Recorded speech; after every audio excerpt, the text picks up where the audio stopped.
Agora são 8h10. Começou no Supremo Tribunal Federal nesta quinta-feira o julgamento sobre a constitucionalidade da prisão de condenados em segunda instância. Vamos falar sobre esse assunto com Marcelo Uchoa, ele que é advogado, professor de Direito na Universidade de Fortaleza, Unifor, integrante da Associação Brasileira de Juristas pela Democracia Núcleo Ceará. Olá, Marcelo, bom dia. Olá, bom dia. É um prazer participar do Jornal Brasil Atual. O prazer é o nosso recebê-lo. Marcelo, bom, vamos falar aqui sobre essa análise, né, sobre esse julgamento, né? E a Aham. gente já tem, inclusive, o ministro Marco Aurélio Garcia falando, né, que o presidente do Supremo Tribunal Federal, Dias Toffoli, ele não é coordenador, né? Marco Aurélio Melo. Eu falei o nome errado, é Marco Aurélio Melo. Exatamente, Marco Aurélio Melo, né, falando no início do julgamento, né, que o Toffoli é um coordenador, ele não é um superior hierárquico, né, dos colegas ali do plenário. Enfim, Marcelo, como é que você viu esse primeiro dia aí de discussões sobre esse assunto no STF e esse posicionamento aí do Marco Aurélio? Bom, a gente está todo mundo no âmbito jurídico, eu acho que na sociedade brasileira, muito apreensivo, na verdade curioso com o resultado desse julgamento, que na verdade não é, como disse o ministro Marco Aurélio, do ministro Toffoli, é um julgamento da corte e que vai decidir sobre uma questão fundamental à sociedade brasileira, que é o alcance da presunção de inocência, que é uma garantia tutelada na Constituição brasileira. Acho que há uma certa distorção na forma como está sendo levantada a discussão em nível nacional, que há uma tentativa clara de buscar vincular a decisão do STF, por exemplo, ao ex-presidente Lula, mas não tem nada a ver. A discussão é sobre o alcance de um marco civilizatório ou o retrocesso com relação aos diplomas internacionais que o Brasil tutela por ser um Estado que endossa as medidas protetivas de direitos humanos. Agora, a gente teve ontem o início ali da fase de sustentações orais e me chamou a atenção a fala da advogada Silvia Souza, representando ali o Conectas, e também retomando um pouco a fala do representante ali da Defensoria Pública da União, que na verdade a gente faz leis, né? Às vezes endurecendo cada vez mais a questão da rigidez penal, só que essa rigidez penal, mesmo quando em tese seria para atingir aqueles do andar de cima, atinge na prática os do andar de baixo. Então queria que você falasse a respeito disso também, né, de como a questão da prisão em segunda instância afeta muita gente que na verdade não tem sequer o acesso à justiça ou acesso à ampla defesa por uma questão, por exemplo, de não ter aí a possibilidade de assistência jurídica. Perfeito. Por isso que eu comecei a minha fala dizendo que há uma distorção na forma como vem sendo trabalhada a notícia. A ação não diz respeito ao ex-presidente Lula, a ação diz respeito ao marco civilizatório. Para você ter uma ideia, de cada 10, talvez, afetados pela Lava Jato, que eventualmente sejam beneficiados por isso aí, e a nossa preocupação não é com a Lava Jato, porque a Lava Jato é uma operação escancaradamente eivada de nulidades, mas a cada 10, para aqueles que ainda defendem a Lava Jato, eu não sou desses, para cada 10 pessoas eventualmente beneficiadas por isso, milhares de pessoas são presas que estão atualmente no cárcere injustamente à espera de uma sentença definitiva que não chega porque o judiciário tarda e, portanto, a presunção de inocência não existe para essas pessoas. Por isso que a gente fala de marco civilizatório. Não está, o que está em discussão no STF é uma coisa muito simples. O artigo 5º, inciso 57 da Constituição, diz que ninguém será considerado culpado até o trânsito em julgado da sentença penal condenatória. Ora, se você não tem uma sentença penal condenatória, como é que você pode estar levado à prisão antes de que, eventualmente, você seja declarado culpado definitivamente? Lembrando que a Constituição não implica, a aplicação do dispositivo constitucional não impede que haja prisão antecipada. Claro que se houver uma medida cautelar É claro que se houver uma medida provisória de determinada circunstância, vai haver a prisão, mas a prisão definitiva só pode acontecer depois do trânsito de julgado da sentença. É uma coisa muito clara, né? É por isso que o ministro Lewandowski disse que o que está em discussão é só a aplicação da Constituição. Se a gente vai, de fato, aplicar o dispositivo constitucional ou se a gente vai fazer uma interpretação que põe abaixo aquilo que a Constituição prevê. Claro que colocando abaixo o que a Constituição prevê estará prejudicando milhares de pessoas e, sobretudo, esses que não têm acesso à justiça. Porque quem tem acesso à justiça vai sempre encontrar uma maneira de levar adiante a sua defesa. Exato. E, Marcelo, o julgamento será retomado na próxima quarta-feira e o ministro Marco Aurélio Mello, ele está imaginando aí um placar de 7-4, né, contra a prisão após a segunda instância, né? Como é que você vê essa previsão aí do ministro? Olha, honestamente não sei, mas espero que sim, né? Porque isso significa que o Supremo Tribunal Federal, de fato, vai desatar esse nó de uma maneira favorável. Na verdade, a decisão, o Supremo Tribunal Federal, até 2016, já adotava uma postura progressista com relação à aplicação da presunção de inocência. Voltou atrás, acho que muito movido pelas circunstâncias políticas, mas a gente espera que haja esse desfecho favorável. Se a previsão do ministro Marco Aurélio acontecer, será fantástico, né? Demonstrará que o Supremo Tribunal Federal, de alguma maneira, avança. E, claro, trará mais segurança jurídica para toda a sociedade, que eu acho que se interessa com esse tema, que diz respeito à efetivação dos direitos humanos. Agora, Marcelo, a gente sabe que tem muita desinformação, esse é um fato até que foi citado por ministros do Supremo Tribunal Federal, no sentido de manipular a opinião pública para se posicionar de uma forma contrária, né, a uma eventual aí, decisão que preserve a Constituição no caso da prisão em segunda instância. Um dos fatos, que é até um motivo de uma pergunta aqui de uma ouvinte nossa, a Tereza de Brasília, é a questão se uma decisão não, né, na verdade, proibindo ou não permitindo aí a execução da pena antecipada após a condenação em segunda instância, poderia beneficiar, por exemplo, o ex-deputado Eduardo Cunha, né? E a gente sabe que o Eduardo Cunha, na verdade, tem vários mandados de prisão contra ele, tem condenação em segunda instância, mas no caso ele está preso pelo fundamento de prisão preventiva, na verdade, desde outubro de 2016. Inclusive tiveram habeas corpus julgados ali no STF e negados na primeira certamente turma. Ele não será beneficiado porque ele tem esses mandados de prisão preventiva expedidos em outros processos. Essa questão é que precisa ser esclarecida para o ouvinte, para quem nos assiste nesse momento. Não significa libertar todas as pessoas, mas apenas aquelas pessoas que eventualmente já são julgadas definitivamente, mas que têm direito ao recurso, que é uma garantia que a Constituição prevê. O Eduardo Cunha, não sei a situação específica dele. Acho que ele deve ter muitos processos pendentes. Vi pela própria imprensa que outras pessoas também têm. Mas o presidente Lula vai ser beneficiado, mas o presidente Lula não tem culpa, meu amigo, de ser um ser humano e está encaixado exatamente nessas circunstâncias de eventual benefício. Mas o próprio presidente Lula disse que essa questão ele não está interessado nisso, está interessado na inocência dele, que diz respeito a outra questão. Não tem absolutamente nada a ver, não se trata de caridade nem favor. É uma questão de uma prisão absolutamente injusta que precisa ser declarada nula, porque foi nula, por várias outras razões. Exato. Agora, dessa vez, Marcelo, você acha que não vai colar aí essa pressão que o general Vilas Boas está fazendo, né, para pressão no STF, né, dando declarações aí em relação à prisão em segunda instância, segundo até o Marco Aurélio Mello, né, diz que é um arroubo de retórica, ruim isso, e segundo ele não contribui para uma boa percepção do leigo, né?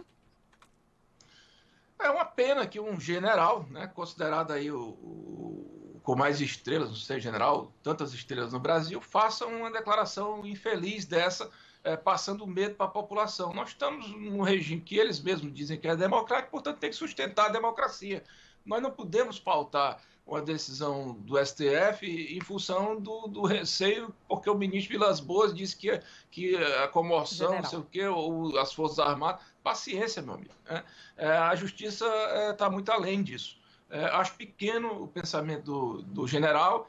Acho que ele deveria aproveitar, talvez, os últimos anos, né, já que ele está numa situação lamentável de deterioração, para fazer uma reflexão profunda sobre as coisas que coloca para a sociedade brasileira. Isso é que é uma postura de um general, e não ficar fazendo elucubração, tentando amedrontar as pessoas ou tentando fazer esse tipo de apelo que é inútil, é contraproducente e é antipatriótico.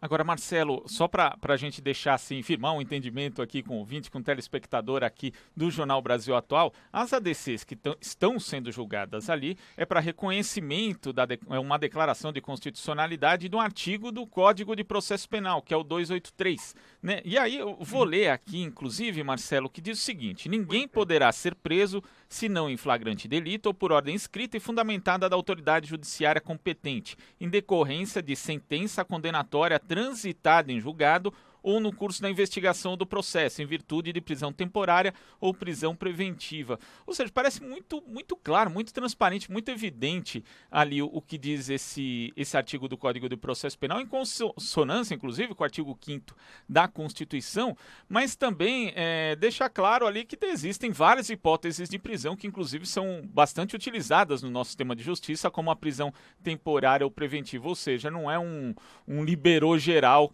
que vai resultar aí desse julgamento do STF, né, Marcelo? Não, exatamente por isso ele tem que ser declarado constitucional. Né? É uma pena a gente ter que entrar com a ação declaratória de constitucionalidade para discutir a constitucionalidade de um dispositivo tão claro. Né? O dispositivo ele é autoexplicável. Você lê e vê que a sentença definitiva, a prisão definitiva depende de uma sentença transitada em julgado. Agora, as prisões temporárias, preventivas, por força de medidas cautelares, elas podem acontecer a depender das circunstâncias. Né? Eu não vejo qualquer tipo, assim, para mim é uma coisa muito simples, não há qualquer tipo de inconstitucionalidade na lei processual em relação à Constituição da República. Agora, se você fizer uma nova Constituição dispondo outra coisa, aí é outra situação. Mas aí teria que fazer outra Constituição e o Brasil teria que negar também os diplomas internacionais de direitos humanos. Se a gente falar de Pacto Internacional de Direitos Civis e Políticos, na Convenção Americana, Interamericana de Direitos Humanos, assim, vários diplomas internacionais, todos consagram a presunção de inocência como princípio básico, né, da proteção do ser humano. Agora, Marcelo, como é que você está vendo a cobertura da mídia, pelo menos a mídia tradicional, em relação a essa questão da prisão após segunda instância? Você está vendo um pouco de campanha? Sempre, né? É por isso que a gente também tem que se blindar muito pelo que passa pela mídia convencional. Eu, quando escuto, porque na verdade não escuto muito, porque honestamente, já perdi a esperança, pelo menos nesse momento histórico, sempre com o pé atrás, fazendo a comparação com as outras notícias e tentando se blindar um pouco com relação a esse assédio, porque, claro, que às vezes até da maneira mais subliminar você vai tentando apontar para um pensamento. Imagine, olha, o presidente Lula ele pode ser beneficiado, mas ele não é parte nessa ação. Ele não tem nada a ver com essa ação. Essa ação é do Partido Ecológico Nacional, que atualmente é Patriotas. Essa ação é do Conselho Federal da Ordem dos Advogados do Brasil. Se ele vai ser beneficiado, essa é outra questão. Nós estamos discutindo aqui a declaração de constitucionalidade de um dispositivo que é absolutamente claro, que é na forma como prevê a tutela da presunção de inocência, que está casando com a Constituição da República. É isso que tem que ser colocado para a sociedade. E colocado para a sociedade também, acho que o foco que a colega advogada do Conectas fez ontem, que em negando a aplicação desse dispositivo, são milhares de pessoas pobres, negras, das periferias desse país, que vão presos porque levaram pouquíssimas gramas de maconha e são confundidos com traficantes, porque, eventualmente, a autoridade policial exagerou na condição de achar que aquela pessoa era culpada ou inocente e prendeu. Então, são essas pessoas, né, que são pobres, que estão sendo prejudicadas pela aplicação dura, punitivista, que o Supremo Tribunal Federal vem mantendo de 2016 para cá e que a gente espera que mude com 7-4 ou com a vantagem mais alargada. Inclusive, né, citando a advogada Silvia Souza, ela diz que sabemos muito bem a quem se endereça o aparato penal. porque a gente sabe que a clientela, no caso de todo enrijecimento aí da legislação penal, é isso, são os pobres, os pretos e os periféricos, né, Marcelo? E há uma guerra construída que também tem os seus efeitos econômicos, né? Há corporações, grupos interessados em que haja uma guerra contra as drogas, em que há uma punição maior das pessoas pobres, no serviço de segurança, aumentar as polícias. Quer dizer, não sejamos inocentes de achar que não há pessoas que se beneficiam desse estado de violência, porque há, né? Agora, a Constituição da República, ela estabelece um fundamento que é exatamente buscar uma sociedade diferente. Então, a gente tem que se apegar a isso, porque isso significa construção de solidariedade e não o contrário. Exato. Eu não sei se você chegou a ver, Marcelo, aquele caso, né, num posto de gasolina em Itaquaquecetuba, no interior de São Paulo, onde um guarda civil metropolitano acabou, enfim, atirando, né, nos assaltantes, enfim, atingiu, mas acabou atirando e matando, né, dois inocentes que estavam dentro do carro, eram vendedores ambulantes, né, tinham vendido água, enfim, sorvete em Aparecida. E um outro que saiu dizendo, não, eu não sou bandido, e negro, né, que isso me chamou a atenção, estava até, enfim, vendo na televisão as imagens, ele falando, a gente não é bandido, bom, enfim, ele foi brutalmente chutado, né, na cabeça, enfim, uma barbárie, né, enfim, até a própria namorada de um desses guardas, né, que estavam à paisana, também morreu, quer dizer, são três mortes, por conta também de um preparo, né, de um policial, né, e esse menino ficou 5 dias preso, né, 5 dias, ele foi solto ontem, ele mal conseguia falar, ele tremia de tanto, imagina o trauma, né, que esse rapaz ficou, a injustiça, né, inocentes que estão morrendo, e aí, atirando a esmo, né, quer dizer, a falta de preparo e essa coisa que você acabou de falar, né, Marcelo, os inocentes sendo mortos também e sendo presos, né, injustamente, né? No Brasil, a gente resolveu banalizar o massacre social do pobre, né? E tratar o pobre da periferia como marginal, né? Esse discurso que emergiu me parece, desde o golpe institucional de 2016 e que agora está muito fortalecido, é um perigo só para a sociedade, porque, como você mesmo disse, morreu a companheira do policial. Quer dizer, a violência, ela vai e volta, né? Esse garoto, mais do que traumatizado, ele também vai nutrir um ódio, né, pelo tratamento desonroso, desonesto, abusivo, bruto, violento.